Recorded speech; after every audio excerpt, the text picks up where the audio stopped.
Cool. So this next technique is a traction of the leg, so caudad traction. So Glenn, if you want to take us through that. Yeah, a couple of ways we can do it. The basic, simple, no equipment way is to literally use your hands. Yeah, so I would take a nice stable grip around the bottom of the leg, so I'm kind of hooking on the top of the medial and the lateral malleolus, and then from here I'm going to bend my knee slightly and just lean my body weight back to create a traction at the joint. Yeah, so that's the sort of standard way that you would be taught how to do this.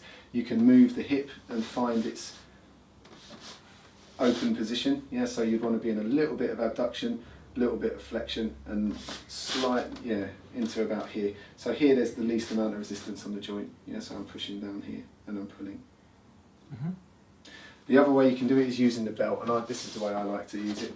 So I'd have the belt around my shoulder, I would double the belt over, and my hands would sit in that loop.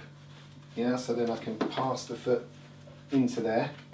Again, it's my hands that are in contact with the leg, and then from there I can literally just lean my body weight back. Yeah, so this one's a lot easier on you as the therapist, and gives you a few more options as well.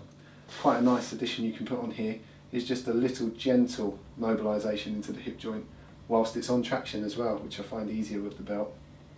I think you're using your body weight doing that. So if you're trying to pull with your arms, you're never going to get as much force. Number one. And also it's going to be much harder for you as a therapist to do that consistently and over time. So I think that's a much more effective and better way of doing it personally. I think ideally I like to do this kind of technique for 2 to 3 minutes at times as well. So you want to be able to maintain that pressure for that length of time, which is much easier to do like this. I'm just leaning back, as opposed to using the force and muscle in my arms to do that. Yeah, definitely. And is that the sort of thing you do for something that's quite irritable or not irritable? Yeah, I use this for an irritable condition. Yeah, so again, you're monitoring the symptoms, you're communicating with your patient throughout to see what they're feeling from this. But yeah, you could use this in a reasonably irritable I think so. patient. You know, you've got other techniques that we'll go through in a sec where if it's not that irritable, then you can kind of push it a little bit more.